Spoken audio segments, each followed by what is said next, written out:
بسم الله الرحمن الرحيم نحمده ونصلي على رسوله الكريم أما بعد. We express our praise and gratitude to Allah Ta'ala.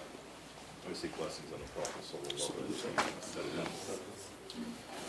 So all these ayahs we're looking at for the rest of the surah are addressing various issues in mu'amalat ma'asharat, meaning social interaction and then trade. And as we discussed last time, a repeated theme here is that Allah Ta'ala is giving us the principles or the rules, but He's also saying to behave bil ma'ruf. You'll see this again and again in each of these ayahs looking at the Arabic. And what's the idea?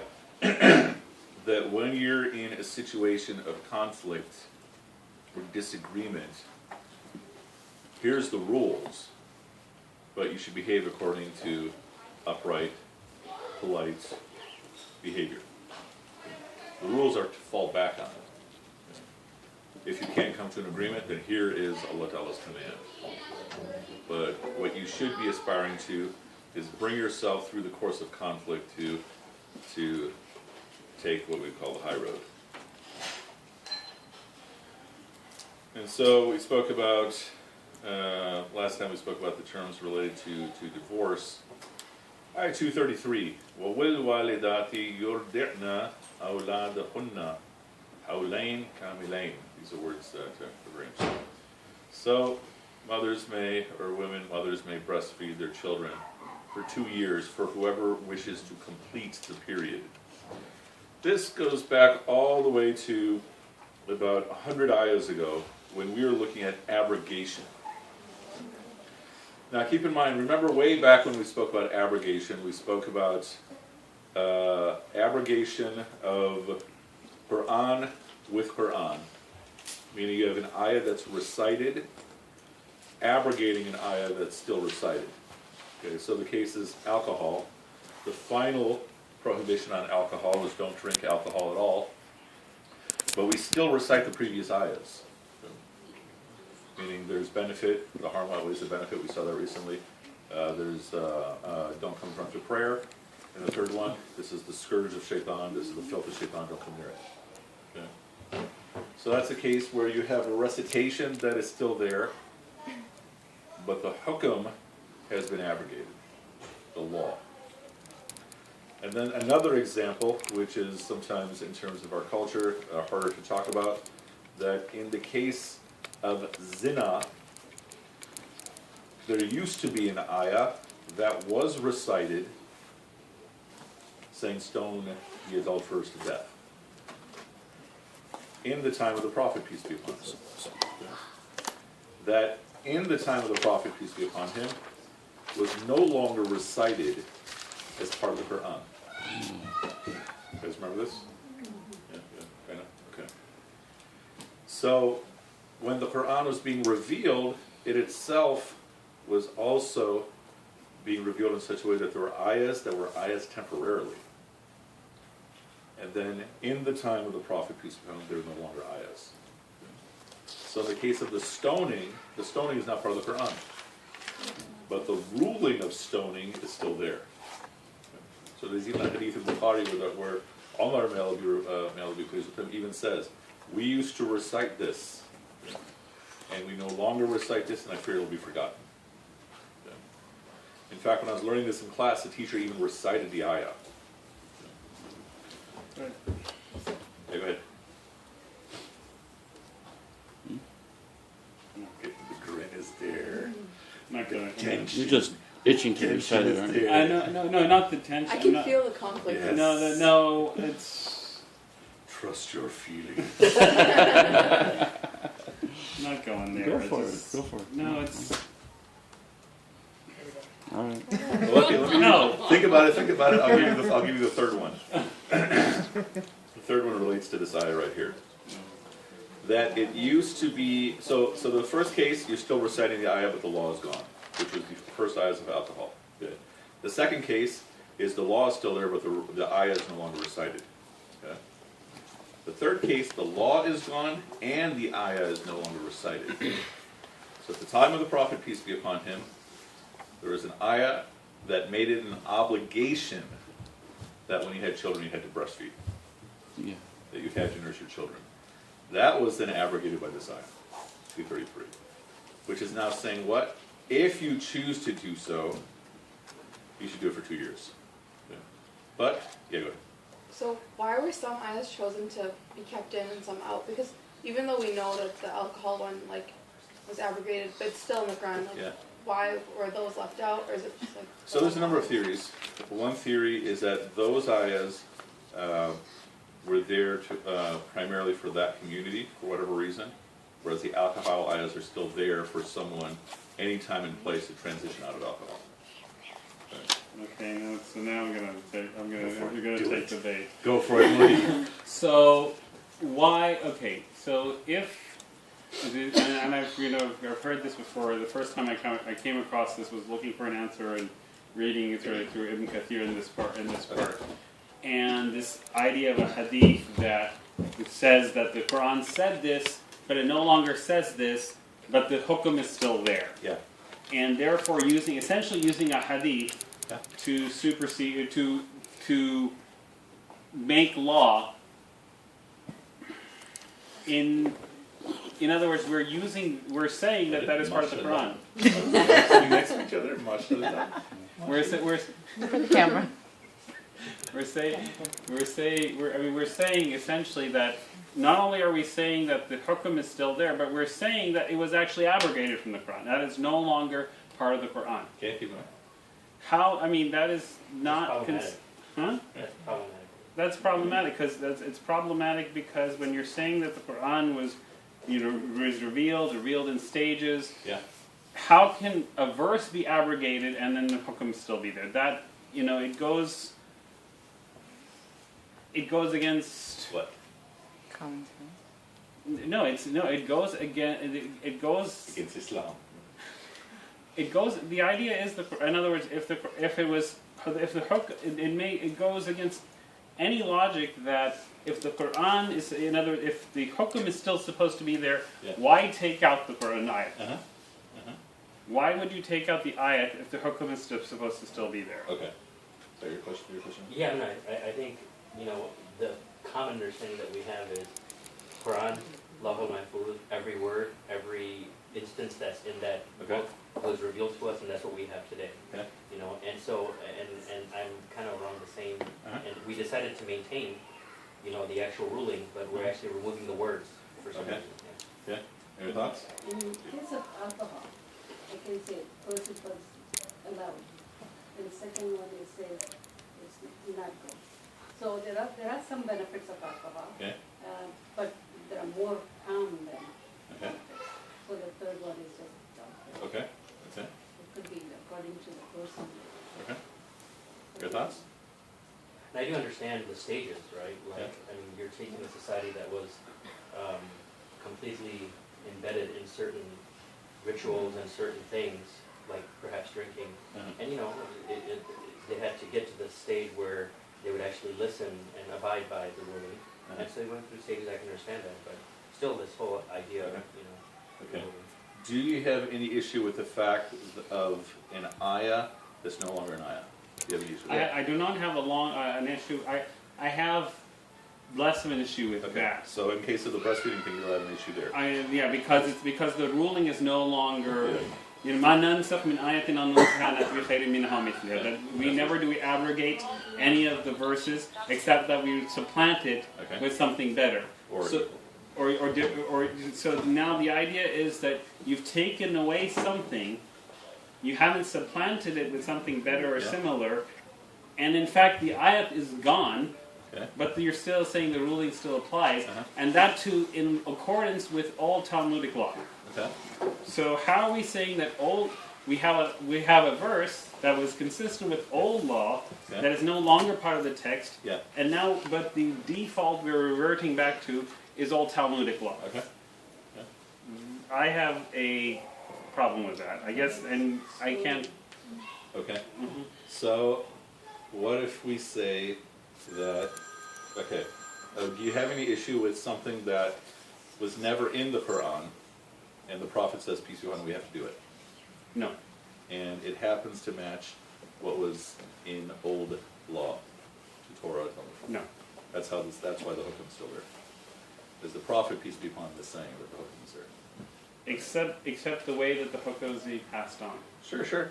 In other words, the way, if it was just that this is the law and this is the way the law stands, Sure. if the hadith had come that way, it would actually be a lot less problematic for Sure. me than than the narration that's attributed to Umar, Sure. which is not even. I mean, it's not that the Prophet. The narration is not even a. It's not even a marfu. It's not even something that goes directly to the Prophet sallallahu alaihi wasallam. He said what he says is that this was an ayah. It's not that I heard that the Prophet sallallahu alaihi wasallam said. What he says is this is a verse that we recited, Sure. and that has now been. So it's not even something where he's giving an instruction from the Prophet sallallahu alaihi wasallam saying. I mean, if you play the thought, it's not where he's saying that this is what we were told and Sure. this is what we're not told to do. Then there are other usually what I hear about them. Well, there are obviously other ahadith where the Prophet ﷺ acted upon in other words, for example, the lady who came to him and kept kept saying that I've committed this, and ultimately after trying to get her to go away, ultimately imposed. But what I guess where I come down, or at least have issues with it, is that what is to say? I mean, what is to say that wasn't old law, which was then subsequently abrogated? And I have to take I'm taking the word of the scholars for it, but then when the justification given to me by scholars is this narration of an ayat, and ultimately the final what's basically being put as the criteria is, well, there is an ayat that no longer is there. And so you're saying that the verse that is no longer there supersedes anything which says, there's no distinction in the Quranic ayat between zina, fornication, zina, adultery. Sure. So you're saying that the ayats that are there are superseded by an ayat that's no longer there. I wouldn't call it superseding, though. I would call it qualifying, which is what hadith do. Right? Hadith do qualify ayahs. Right? Except that we're not saying it's a hadith that's doing it. We're saying Right. actually that it's an ayat doing it. But I'm saying being in the realm of the Prophet, peace be upon him, doesn't change that. That's saying from the lens I'm seeing it, that it was an ayah, that it was called an ayah, is secondary to the fact that the Prophet, peace be upon him, is saying it's a hukum. Except that the narration being given to it is the way that it's being passed down is problematic. Meaning the way you're reading it is you're regarding it as a problematic. If they're saying we recited this, that's saying that the Prophet, peace be upon him, said it, right? But he's also saying that it's no longer. He is actually saying that it's no longer part of the Quran. Correct. But the hukum is still there. Right. So as in, at a certain point after that verse is revealed, and they're standing in Salah, Muhammad ﷺ would recite that. But after a certain point in time, when those same ayahs would come, he would skip those ayahs. I would assume so. I don't know specific narrations talking about those in Salah, but in principle I'd say yeah. Is there any idea that ayahs that were abrogated, removed from the Quran, were according to the stage of development of the Ummah at the time? That's the argument that's given. That This doesn't fit that though. But I'm thinking that you're thinking the justification for it came from the ayah. I think what you're saying is the practice of the Prophet consistently is where they're drawing this from. Where does this whole question of the ayat Regardless of come in? That's the thing. In other words, Because maybe it had to have that authority. if there was never this narration Yeah. of the ayats, everything would fit fine. Okay. It is because there is this narration of an abrogated verse Yeah. being the basis for law Okay.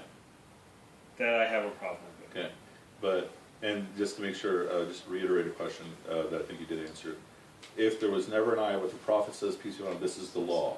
That's the You law. have no issue. Okay. I just wanted to say that during his lifetime, as the Quran's being revealed, I think there's a certain weight that comes from the ayah, right, to the people as they're hearing it. Sure. So maybe it needed to be an ayah. What are the reasons? Right. Maybe it needed to be an ayat. Sorry, can you clarify? Because it came from Allah directly, so when people are hearing it, they're hearing it coming as from Allah directly. So why is it not there anymore? Maybe it didn't need to be. Meaning, even those answers, those explanations that are given are scholarly speculation. Right. I mean, those are the, looking at how the information seems to be handed down to us, and then why does it play out that way? It's, those answers are scholarly speculation. At the end of the day, it's Allah knows best. Is it possible to speculate that perhaps it was removed later because of a subsequent development that we don't know? It could be that it was an ayah to make it clear that people are not confusing it with the laws of the Jews at the time.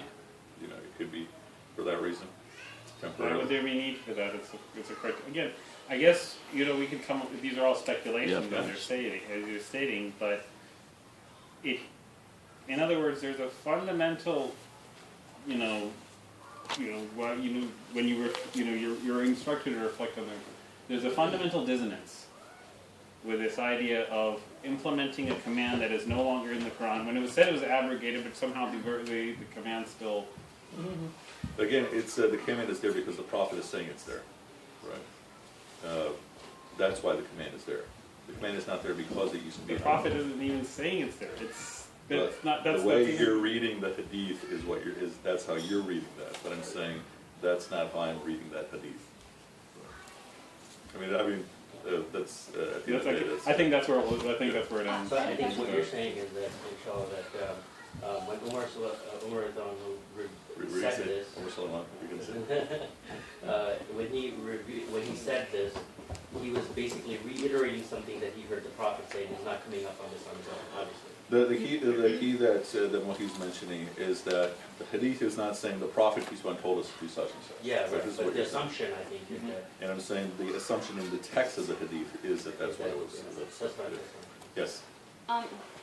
This says, how many incidents of this do we have, of this particular thing where an ayah was there, Very it's good. removed, like, I mean, this is the one that's usually taught as in the textual thing. I don't even know what other ones there are.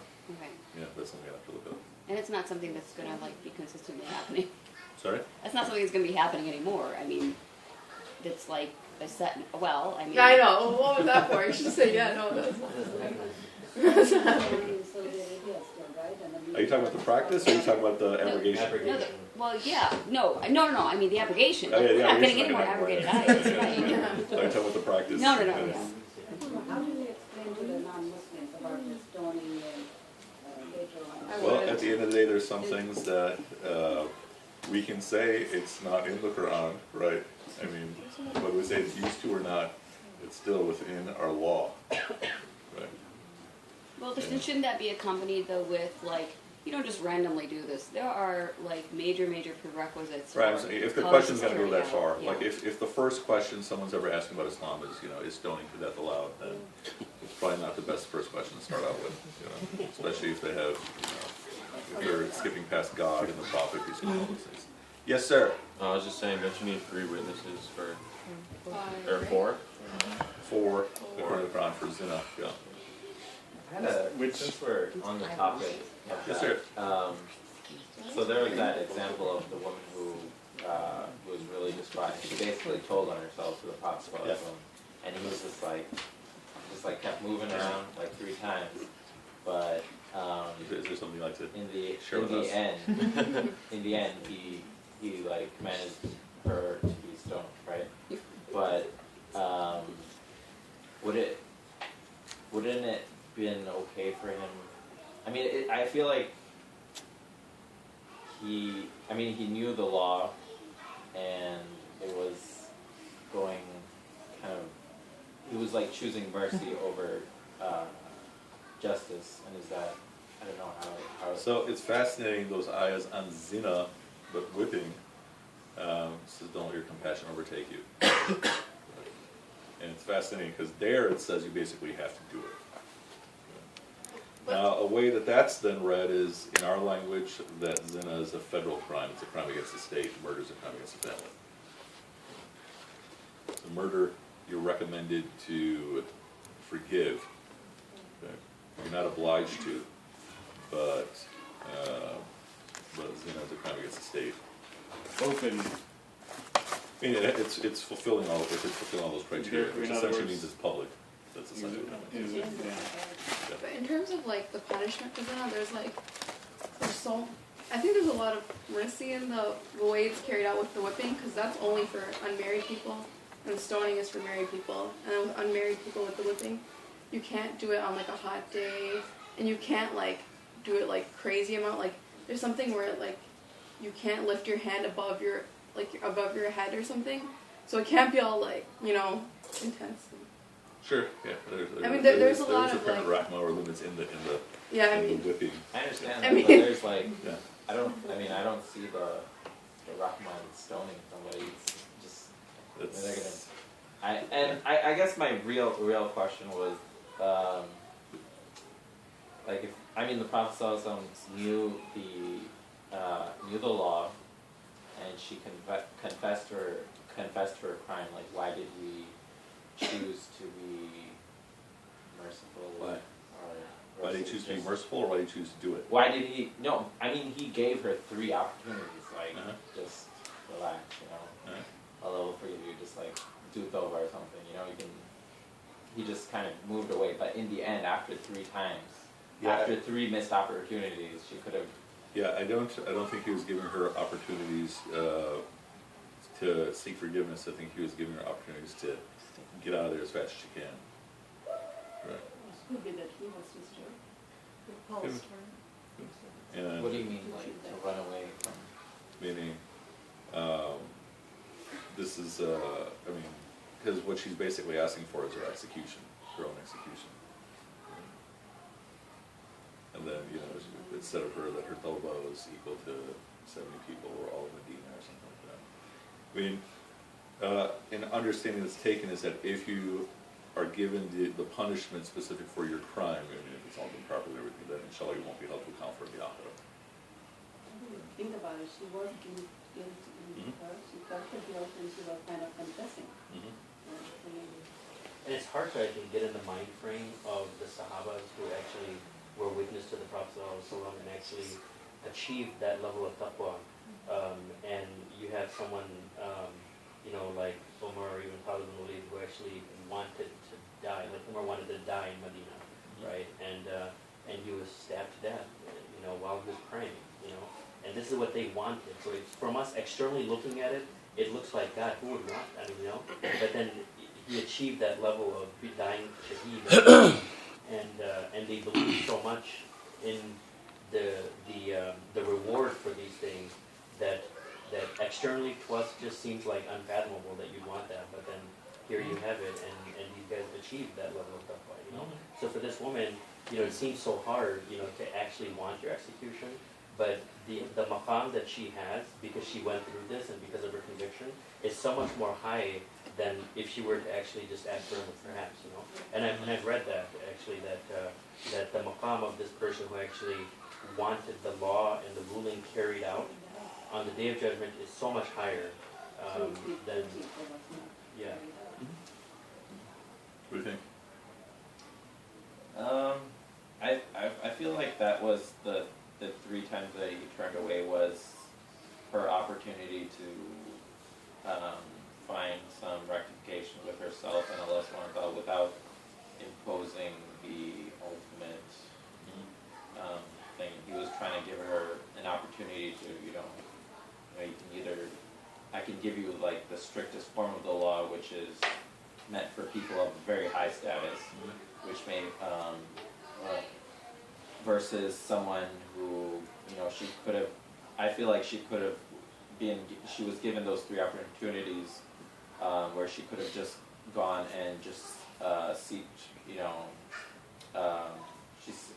forgiveness from Allah subhanahu wa ta'ala directly, although it wouldn't have been as great of a forgiveness. Yeah, I think we'd have to look at the details of the narration, because I don't recall that being set up. These guys weren't satisfied with an A, they wanted an A plus. Emily? What if it's one of those things where sometimes you choose to suspend disbelief. Fine. In other words, where you kind of say, it's not in the Quran, Allah has some wisdom, maybe the wisdom was let some people be comfortable where they stood on that law. Yeah. So, without necessarily, especially in a situation where we don't have to ask the question of imposing that, that's, do you want to? Mushroom.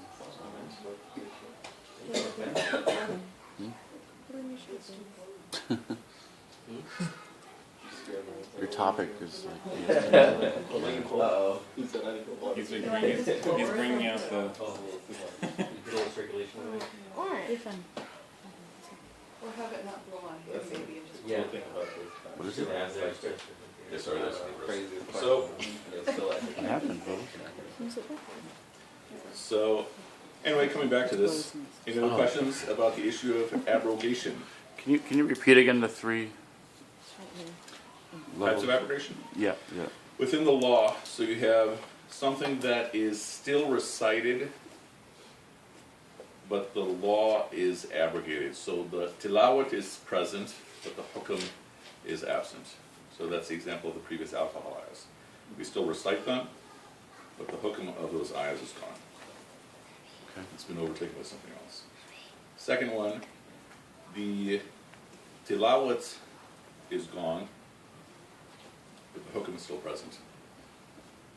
That's the issue of stoning. Tilawat is the verse, right? The tilawat means it's still a verse in the Quran, but essentially it's recited. Yeah. The third one, both are gone. The tilawat, it's no longer recited, and the hukum is also gone. So when you keep the tilawat, you lose the hukum. The second one, you keep the hukum, you lose the tilawat. The third one, you lose both. And that's the case of what is apparently a previous ayah on breastfeeding, where it was mandatory.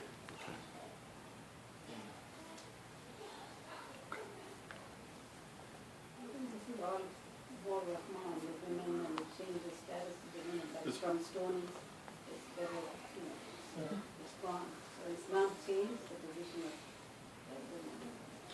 Especially in terms of the nursing. So, it says what? Mothers may nurse their children for 2 complete years for whoever wishes to complete the period. Meaning, you're not obliged to nurse, but if you do nurse, then it's recommended to go for 2 full years. It's not a must, exactly. Upon the father is the mother's provision and the clothing according to what is acceptable. So it's the father's responsibility to make sure that it's getting done. Meaning, it's not father says, "Hey, woman, do this." It's not like that. It's the point is that he has to make sure to provide. No person is charged with more than his capacity. So even if the father does not have the capability, he does according to what he can. No mother should be harmed through her child, nor father through her child. What does that mean? What ayah are we on? We're in Sahih Bukhari. No, 233. Can't beat your kids. So you can't use. What'd you say? You can't beat your Oh, kids. beat. Yeah. That's what I said. Phrase they can't eat your kids.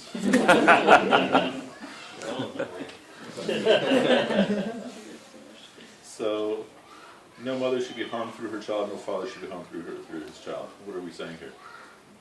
Ma'am. Could it be the example of paying for somebody to nurse your child as kind of a practice then? Maybe if you can't afford it, you're relieved of that burden. And you can't force the other spouse if they don't have the capacity to do such and such. In other words, a husband can't force his wife, for example, to nurse. Yeah. And if he can't afford to provide for the nursing, he can't be forced to do so. Can't be harmed. Additionally, I think if there's a fear that you have to make a choice between the child or the mother's safety, Mother. it's always the mother's. That would you think this is also alluding to? So I mean, it is creating an ethic that you can't strain the bond between the husband and the wife. Oh, Right. okay. Right.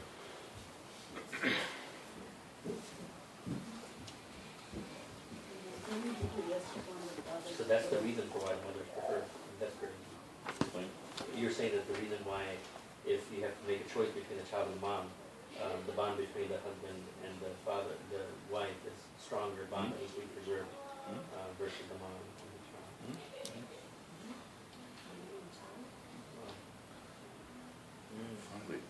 Finally, fathers are getting some respect here. Yeah. I think it's 3 times later. Yeah, I think it's total jib. You know, Father's Day's in June. What are you gonna do in June? Forget. Like Mother's Day is like in the best time of the whole school year. School year is ending right there at the beginning of May. Weather's changing. It's sunny. Middle of June, Father's Day. Hot, Yeah. Which summer should be anyways, summer. right? Okay, if they both desire weaning through mutual consent from both of them and consultation, there is no blame upon either of them. So by all means, you may do that.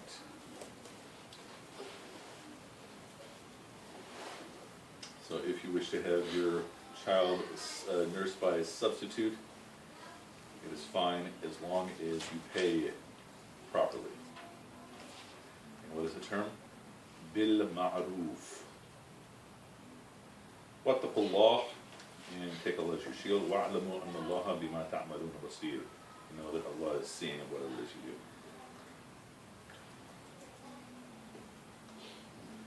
So, what are we talking about overall in all these particular issues related to previous discussions? So divorce, raising children, and what is the ethic there? That you do what you can,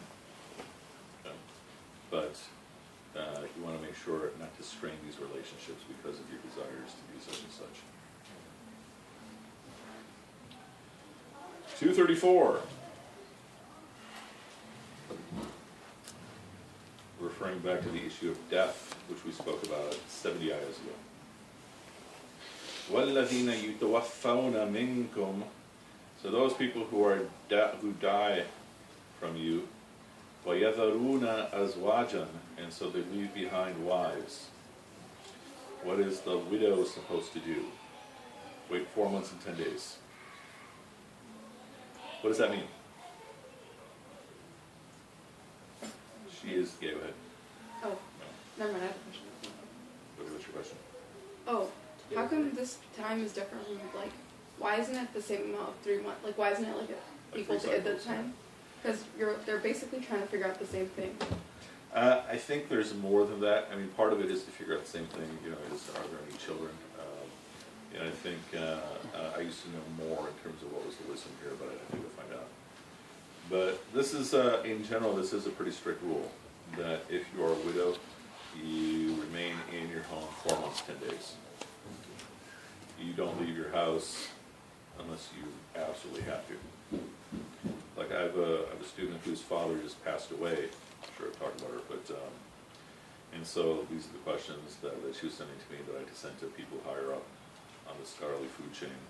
Is her son, the widow's son, wants to buy a house and move everybody, and so mother can move to that house, but she can't take part in the shopping for the house. Mother can't go as far as go Wait, out for the what, can you groceries. explain that again? Essentially, so a widow can't leave the house for 4 months, 10 days, except for the issue of necessity. She's a working mother, she can go to work. She cannot go to work unless she has to work or whatever to provide for herself or something, provide for her children. So, in the context of the ruling on the iddat after divorce, if she's pregnant, then and the pregnancy only lasts for 4 more weeks, and after the 4 weeks, the iddat is over. No, it still continues. It still continues for the Yeah, whole duration. yeah. Raise your hand. Okay.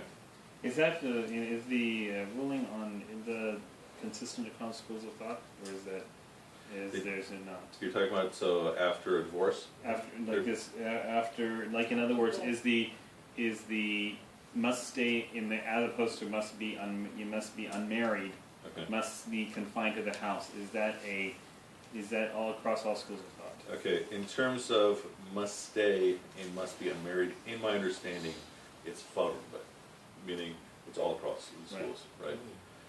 In terms of having conversations, which is addressed in the next ayah, then there is no flexibility. But then I guess again, in other words, getting back to her question, in other words, if she's staying at home alone, where does even the question of a conversation Sure. come up versus I mean, it's not saying you can't have visitors. it's. I mean, but the thought is that not being able to physically leave the home is across the schools of thoughts. In my understanding, I mean, I can Okay. find out, but. Okay. This work is a problem. I mean, Because so nobody's giving you 4 months of leave. if you're staying home and you're gonna die, yeah, then that would be not the normal thing, right? But could it even be like for your own mental health, you need to like take a walk, you know, or do something like that? Like, could you do that? Really? But What like, do you it's more beneficial if you like, you know, I have a medical. question. What's considered the home? Would that include like a backyard? I wonder about that I can find out, That'd be important. yeah. Also like, can they go to their own husband's funeral? Own husband's funeral is a debated point, right? Meaning, when exactly does this period begin? Does it begin from the moment of death? Does it begin from the moment of the funeral? That is a point that I do think is a big question mark. Because I do know many cases where the wife does go to the funeral, and then when she comes home, then she begins the period. Yes, sir. Could you go to your son's home and then consider that your home for 4 months? Only if that's your home. Okay. Yes, sir. Can you explain where the staying in the home comes from? I mean, a cursory reading just Yeah, it says wait. here it just says wait. Yeah, really good point. Okay. I wonder if it is in the hadith text or not, like if it's wait at home. That's something I have to find out. Yeah. Let's go back to your question. Meaning, my understanding, because it's regarded as fard, right? And fard by its definition means unanimous, right? Okay. That which is fard, that which is haram. But I can find out if you guys want. Yeah, can you? Especially if it's in Just a cursory reading, it says nothing about staying It in just the says home. they should wait, yeah, It just says wait. yeah. You know, and then in the commentary, it just says. It says here, and also in the other one I was reading, that it just says they can't like seek a new husband. Yeah, right. But the part about waiting actually in the homes. What's the word for waiting? Get that up, Basna.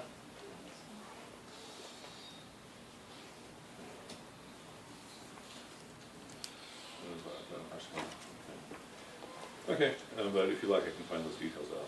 Thank you. Okay. If you can email me the specific questions, Okay.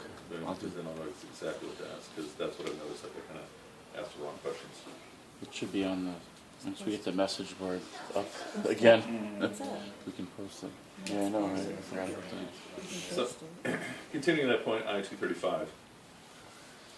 وَلَا جُنَاحَ عَلَيْكُمْ. There's no blame upon you, okay, if essentially you're giving a hint to such women of a possible proposal.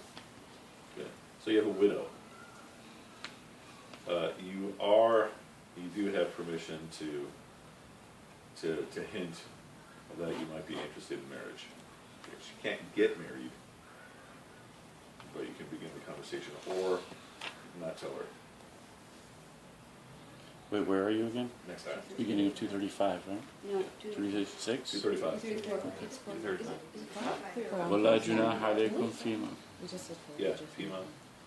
In verse Alright. 235, who's doing what? No, it's on 235. A suitor Okay, is male approaching the suitor. widow. Okay. There's no blame on them if they make it known that they're interested in that widow. Yeah. And she is. And she's going through that period, the waiting period. But just don't make secret. Meaning, the key here, again, recurring throughout this whole thing, is conduct yourself honorably. Yeah, until they're ready to the pension. Don't go for like a secret relationship or what have you.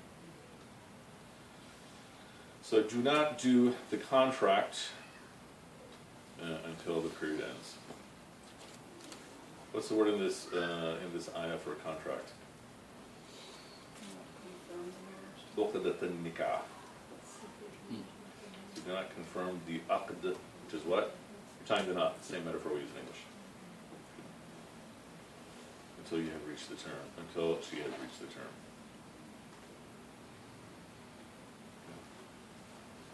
So Allah Ta'ala knows what is within you, and beware of him. Allah is forgiving, forbearing. Okay. Any questions about that? A lot of this, for quite a bit of time, is going to be particulars of rules. 236. There is no blame upon you if you divorce women. Ma lam tamassuhunna. If you divorce women without having touched them. Okay. And this is given as a proof for the other ayah that comes later on, saying that if you touch women, then you have to redo your wudu. The word is touch. Okay. So, if you shake hands with a woman, if you're a man who shakes hands with a woman, you have to redo your wudu. Are you asking, do you? Isn't that if you're Shafi'i? Yeah. Yeah, Hanafis you don't. And Hanafis use this as a proof, because it's the same word. Actually, you know what? Yeah. Okay, so the basic point being that touch in general, masa is touch, right? But what's understood in that ayah is intimate touching.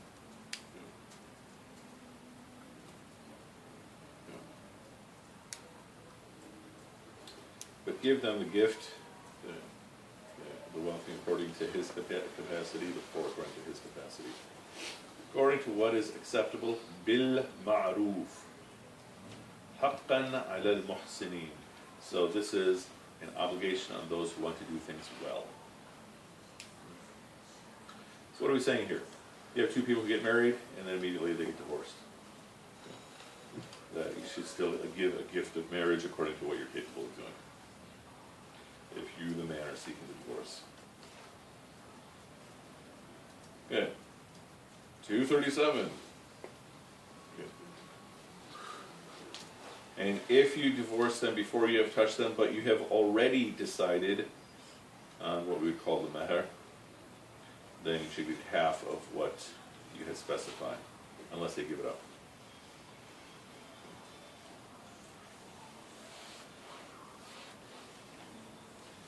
If the woman gives it up, it's better. Once again, وَلَا تَنْسَوُا الْفَضْلَ بَيْنَكُمْ. Do not forget being gracious with each other. إِنَّ اللَّهَ بِمَا تَعْمَلُونَ بَصِيرٌ. And Allah knows and He's seeing. Yeah, or He knows, He is seeing what you do. See, again, what is the overall principle? In terms of the law, as far as I'm concerned, don't feel like you need to remember all this stuff. Be ladies and gentlemen, basically. Yeah, exactly. In all these matters. So now try to make sense for me how that fits with shifting the topic to salah. حافظوا على الصلوات والصلوات الوسطى. So guard your prayers, especially the middle prayer. وَقُومُوا لِلَّهِ قَانِتِينَ. And stand before Allah devoutly obedient.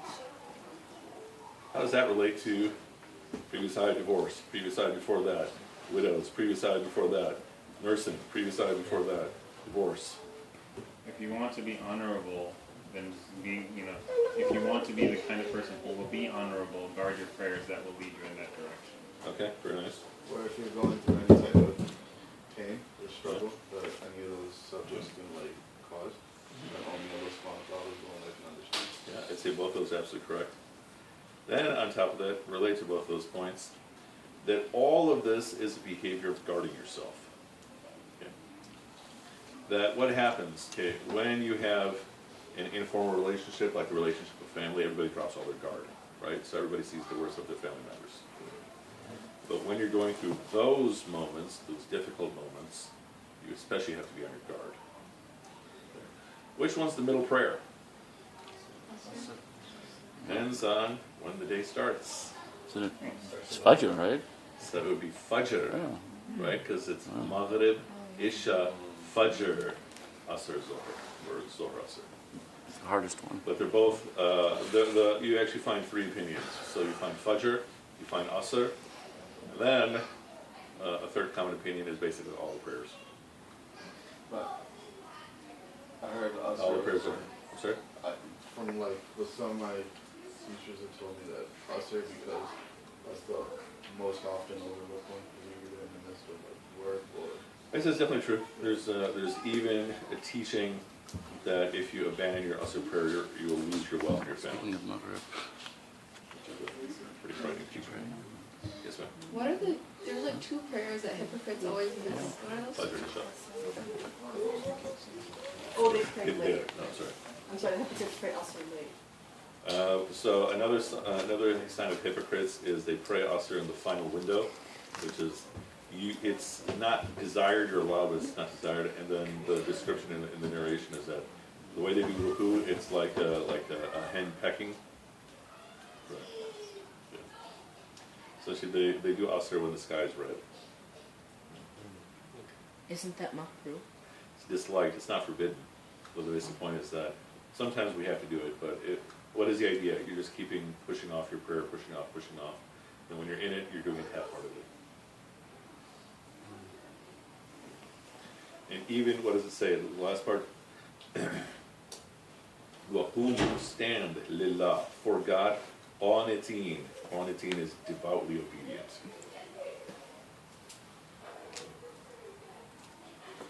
If, however, فَإِنْ خِفْتُمْ فَرِجَالًا أَوْ رُكْبَانًا. So if you are fearing people on foot, then pray on foot or riding. So there is a prayer that you do at the time of fear, and what's also added onto this is that you may have permission to shorten your prayer. So the ayah itself is that if you're in a position of fear, pray on foot or pray on riding. But then when you're secure, what I'm saying is that in commentaries what you see added is that you have permission to shorten your prayer if it's a matter of fear. What do you think about our society? Yes, ma'am. How come there's a special salah when you're like in war, and then there's also this ayah? Because wouldn't you just pray that wartime salah? What's the wartime salah? Where it's like, and there's one constant imam, and so half of the army prays like 2 rakats, they leave, and then the other half comes. They pray. I think that's going to be coming up.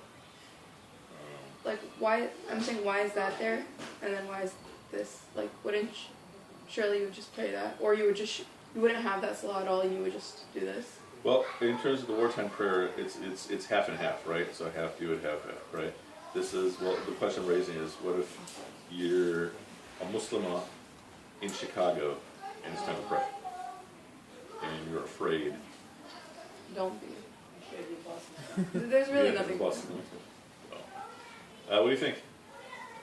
Can we use this in modern day Chicago? Depends At on least- where in Chicago. Where in Chicago would be okay to use? I mean, again, I guess it depends on how afraid you feel. That's between you and Allah. Yeah, it's qualitative. The coyotes is hunting on your door. There's leather jackets. One guy told me he feels like Malcolm X every time he prays. Say it again? One guy said he feels like Malcolm X every time he prays outside, and I was like, Hey, brother, he's laughing. no, it wasn't. You weren't supposed to tell anybody. Little sisters.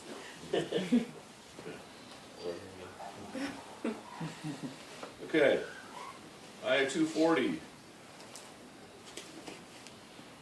Oh, I'm sorry. Yes, ma'am. Well, I was confused before you move on. What is Yes. this? He has taught you what you did not know. How, is that choice related to? You tell me. Let's look and see the question. So the basic principle is that our acts of worship are taught to us. Right. Unless it's referring to they didn't have this ruling before, now they have this ruling. Saying even just the how to pray we didn't have. Right. And that you can connect to an ayah, it's around ayah 130, 140 something, where Ibrahim alayhi salam and son are praying to Allah show us our ways of worship.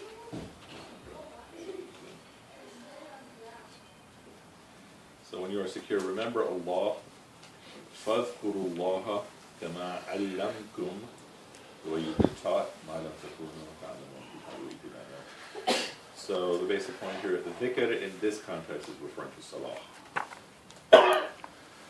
How you doing? You guys all worn out? Or continue? Keep going. Omer's like, I'm full of energy for something pretty. Let's go. That's It's a right. happy new year for me. Happy New Year. That's right. Happy New Year, guys. That's right.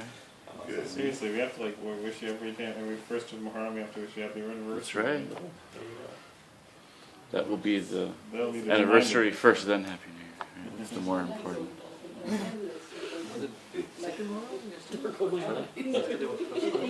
Well, the evening was second. So the nikah was technically first. Can you combine Zohar and Asr? The general principle is once in a while, it's inshallah okay. As a regular practice, you have to be careful. You will, like many scholars will tell you, like if you're a student. Especially in winter What's- time. What was Yeah, the very question? close. Can you? So suppose you're occupied by work, like in surgery or something. Can you combine prayers then, even though you're not traveling, right? And the general idea is that if you do it once in a while because of a unique need, then it's okay, inshallah. If, however, you're doing this, and yeah, I mean, if the choice is between praying and missing, then obviously pray, right? But you will find people are very lenient in matters of students, you know, who have other goofy, complicated schedules and stuff, that you can combine prayers. Yes, ma'am. Can you combine when you're traveling? You can combine when you're traveling. Depends on the school. Yes, sir. Just a question on Safi's situation. He's at the school where he can do Jummah Okay. on a regular basis. Yeah. And this might be useful for other kids who Yeah. might be Safi's age. He can do Jummah because he's he's not in an Islamic school. Yeah. And I've heard that you can't miss more than one Jummah. Well, I mean, like, how many Jummahs you can't Like miss? if you miss 3, you become, what's the word, I don't know. ambivalent. Yeah, it's not good to miss multiple Jummahs in a row. So what's the situation? I mean, there's a couple possibilities there. All right, if someone cannot make it to Jummah, then they pray their 4 rakat Zohar, Yeah. right? Depending upon, like, are there any other Muslims in the school? Yeah. Yeah, there's so many. But he can Because a leave lot for of Jummah. schools, We had people leave for Jummah. Leave Yeah. for Yeah, Jummah? yeah, and they so, got their classes taped and stuff. Oh. yeah, throughout Chicago, you have some cases where the students actually leave and go to the masjid for Jummah. And in some cases, the students will have their own Jummah on campus like in among mine. themselves. Yeah. Or someone will come in and do Jummah for them. And so, if those are possibilities, that's something to look at. Yeah, I mean, those are the solutions, but I mean, what if you're not doing that? And if you have no other option, then it's 4 rakat Zohar. And again, you'll find many scholars will give a lot of leeway for people who are students because of those schedule issues. Because as a student, you don't have as much control over your schedule. Fiqh question: if you're traveling, and you're alone, I mean, Jummah just becomes Dhuhr, right? Yeah, Jummah, part of the requirements for Jummah, this is fascinating, I found this out because I was missing Jummah. It has to be announced. Really? Yeah. Like, what do you mean announced? Like, So I went to the Bolingbrook Masjid for Jummah, the one that's on the highway, right? And I was like, yeah, I'm gonna catch Jummah. And then there's a sign that says Jummah is at this other place in Veterans Parkway. And there's me and these 2 old Arab guys. And they're all like, super upset. I was like, why don't we have our own Jummah? They're like, no, we can't do that. Then I went and asked the people of the higher status, is that correct? They said, yeah, because it actually, in terms of the fiqh of Jummah has to be announced.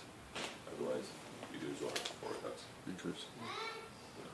What do you mean by announced? You need at least. Do it on and announce it? No. Formally organized. Yeah, I didn't ask what are the details of it being announced. You just like tweet it. I mean, it's like if I went, hey everybody, we're gonna do Jummah here. Nobody, okay, I didn't ask for those details. Like what's It's the 3-person minimum, though, right? For Jummah. in my understanding, yeah.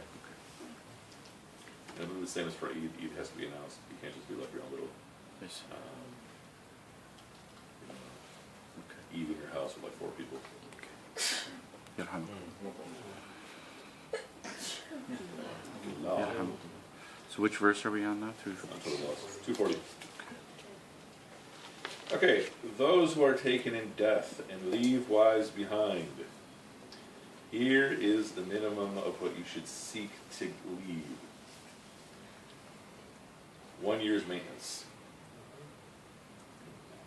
Well, So I don't that's- understand. Sorry? I don't understand. What do you mean? Okay, read the ayah. Those of you who die leaving their wives behind shall bequeath to their wives provisions for 1 year without their being obliged Not as really paying to attention, leave. so make sure I get these notes properly. Sorry? What? I was saying Nadia's really like taking notes, right? She wants to make sure she's got this one sound. Oh. Should they leave home, you shall carry no blame for what they may reasonably do with themselves. No, the sentence right before that. Those who die, leaving their wives behind, shall bequeath to their wives provision for 1 year. There. Yeah. So meaning that the target is to save 1 year's worth of wealth. So to just have that on hand, basically. Okay. That's- Which will bring another interesting question, but in the United States, is life insurance law? So the way I usually answer that is, leave me alone. No, the way I usually answer that is Throw a base and walk away. yeah, exactly. So first getting past the issue that some life insurances are basically looting your money, and then some are more sound. Usually term life tends to be more okay. It seems to me that if I can't afford to save a year's worth of wealth, then I would resort to life insurance. Why wouldn't it be? The default opinion among many scholars is all forms of insurance are forbidden, except those which you have to have, like car insurance or health insurance, because there's no way, I mean, the amount you pay for services, because of all the negotiations the health insurance companies do, you'll be paying much less.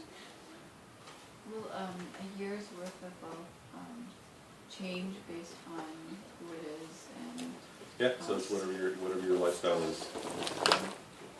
In his home. Yeah.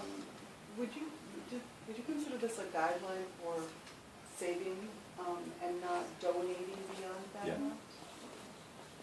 If you're saving money, if you're not donating, as part of fulfilling this obligation, I see. then you are in shall getting rewarded for that.